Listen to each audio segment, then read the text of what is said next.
বিগত নির্বাচনগুলোর ব্যাপারে নতুন করে বলার কিছু নেই, দেশবাসী জানে যে নির্বাচনগুলো একেবারেই ন্যূনতম কোনো গ্রহণযোগ্যতার মানদণ্ডে উত্তীর্ণ ছিল না। এবারে নির্বাচন নিয়ে স্বভাবতই দেশের মানুষের মধ্যে বিপুল আগ্রহ এবং তাদের মধ্যে ব্যাপক উৎসাহ, বিশেষ করে তরুণ ভোটার যারা আছে, যারা প্রায় 35 ইয়ার্সের আন্ডার যারা, তারা সকলেই নতুন ভোটার।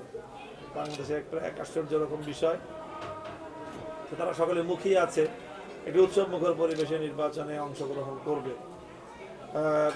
সরকার এই বিষয়ে বারবার তারা তাদের প্রত্যয়ের ঘোষণা দিচ্ছে, কিন্তু আমরা এখনো এই বিষয়টা পরিপূর্ণ আশ্বস্ত না যে সম্পূর্ণ লেভেল প্লেইং ফিল্ডে সরকারের নির্বাচনটা করতে পারবে। কারণ আমরা লক্ষ্য করছি যে প্রশাসনের লোকজনের মধ্যে আমাদের দেশে একটা মনোভাব থাকে, মনোবৃত্তি থাকে যে তারা এই সম্ভাব্য যে কোনো বা যেই দলের কোনো দলের প্রতি বায়াসড হয়ে যাওয়া।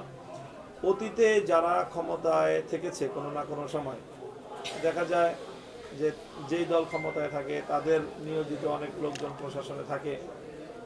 সেই হিসাবে প্রশাসনের লোকজন আর বিগত 15 বছর যারা রাষ্ট্র ক্ষমতা দখল করেছিল, তারা ব্যাপকভাবে প্রশাসনকে দলীয়করণ করেছে। সেই লোকগুলো সব প্রশাসনে রয়ে গেছে এবং তাদের যে চিন্তা ভাবনা, তাদের যে দর্শন, তারা দেশকে এবং ইসলামী শক্তিকে তারা তাদের এন্টি শক্তি হিসেবেই বিবেচনা করত। সেই জায়গাটা থেকে আমাদের একটা আশঙ্কা আছে যে লেভেল প্লেইং ফিল্ড আসলে যথাযথভাবে বাস্তবায়ন করতে সক্ষম হবে কিনা সরকার।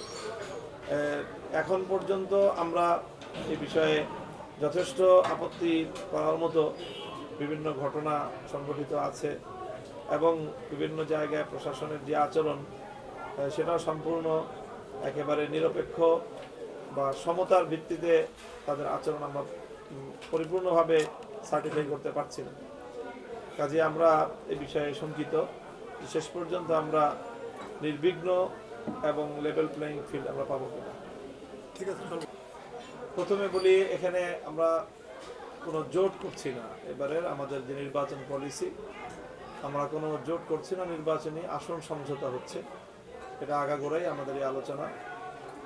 তো আমরা এরকম চিন্তা করছি না যে সমঝোতাটা শেষ পর্যন্ত হবে না, এমন চিন্তা আমরা করছি না। আমরা অনেক দূর পথ পাড়ি দিয়ে এসেছি এবং আমাদের দলগুলোর প্রিপারেশন অনেকটা সেরকমই যে আমরা সমঝোতার ভিত্তিতে ইলেকশন করব। অন্যথায় আমরা বাংলাদেশ খেলাফত মজলিসের পক্ষ থেকে প্রায় 268টি আসনে আমরা আমাদের প্রার্থী ঘোষণা করেছিলাম। অবশিষ্ট আরও 32টা প্রার্থীও আমাদের প্রস্তুত ছিল। 300 আসনই আমাদের একক দলীয়ভাবে নির্বাচন করার প্রস্তুতি আমাদের ছিল, কিন্তু আমরা সেদিকে আগেইনি। আমরা দেশের বৃহত্তর স্বার্থে দেশপ্রেমিক এবং ইসলামী সংগঠনগুলোর ঐক্যবদ্ধ একটি ওয়ান বক্স পলিসির নীতিতে আমরা নির্বাচন করার যেই চেষ্টা দীর্ঘদিন ধরে করছিলাম।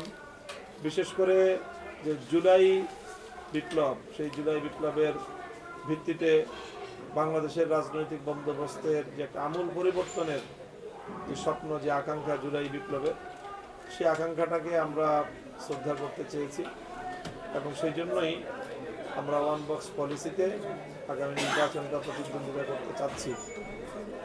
আমাদের সকল প্রিপারেশন সেরকমই, কাজে আমরা ভিন্ন কিছু চিন্তা করছি না। এরপরও আমাদের বাংলাদেশ খেলাফত মজলিসের পক্ষ থেকে প্রায় 7খানিক আসনে আমাদের দলীয় নমিনেশন দাখিল করা আছে। তো আমরা আশা করছি যে আমাদের মধ্যে শেষ তক একটা সমঝোতা হবে এবং সেই সমঝোতার ভিত্তিতে আমরা নির্বাচনে আমরা প্রতিদ্বন্দ্বিতা করবো। আসলে আসন সমঝোতার বিষয়টা স্থানীয় কোনো দায়িত্বশীলদের বিষয় না, এটা অবশ্যই কেন্দ্রীয় কমিটির বা কেন্দ্রীয় সংগঠনগুলোর নীতি নির্ধারণী বিষয়। বাংলাদেশ জামাত ইসলামী, ইসলামী আন্দোলন, বাংলাদেশ খেলাফত মজলিস, এনসিপি, আমরা সকলেই কেন্দ্রীয়ভাবে বিষয়গুলো ডিসাইড করে আমরা একটা চূড়ান্ত প্রার্থী তালিকা প্রকাশ করব। তো সেখানে শেষ পর্যন্ত যে আসনে যাকে ঘোষণা করা হবে, সেই আমাদের সমঝোতার পক্ষ থেকে 11 দলের পক্ষ থেকে চূড়ান্ত প্রার্থী হিসেবে গণ্য হবে। কাজেই আমি মনে করি যে স্থানীয়ভাবে কোনো একক দলেরই এই রাইট নাই যে তারা অন্য কোনো দলের বা নিজের দলের প্রার্থীকে চূড়ান্তভাবে জোটের পক্ষ থেকে ঘোষণা করবে, যতক্ষণ পর্যন্ত না কেন্দ্রীয়ভাবে 11 দলের পক্ষ থেকে বিষয়টা সেটেল হয়। এর আগ পর্যন্ত কারো এককভাবে কোনো প্রার্থীকে চূড়ান্ত বলার কোনো সুযোগ নেই। চূড়ান্ত ঘোষণাটা আমরা তো আশা করছি খুব অল্প সময়ের মধ্যেই হবে। এরপরও এক্সাক্ট টাইম তো বলা যাচ্ছে না, কারণ বিষয়টা অনেক বড় একটা বিষয়। কেন্দ্রীয় সংগঠনগুলোর মধ্যে এটা নিয়ে আমরা দফায় দফায় বৈঠক হচ্ছে। আমরা আশা করছি খুব সহজেই হয়ে যাবে ইনশাআল্লাহ।